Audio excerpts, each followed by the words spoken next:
আল্লাহর এক দরবেশ বান্দা এক বট গাছের নিচে বিশ্রাম করতেছিলেন আর সূরা মুলক পড়তেছিলেন। এই আয়াতের কাছে এসেছেন, হাল তারা মিন ফুতুর, দেখতে পাও কোনো ভুল? শুয়ে শুয়ে বলতেছে, আল্লাহ তোমার সৃষ্টি জগতে তো ভুল ধরার কোনো উপায় নাই, কেউ ধরতে পারবে না, তবে আমার চোখে একটা জিনিস বেমানান মনে হয়। ভুল ধরতে কারো ক্ষমতা নেই, একটা জিনিস আমার কাছে বেমানান লাগে।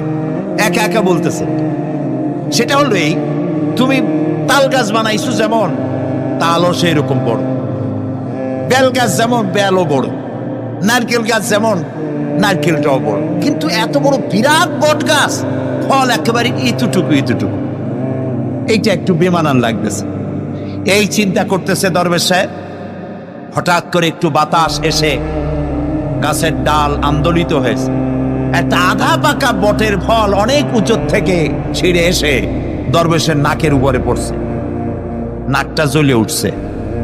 দরবেশ সাহেব বলছে, আস্তাগফিরুল্লাহ, আল্লাহ এটা তো ফল না, এটা আমার চিন্তার জবাব।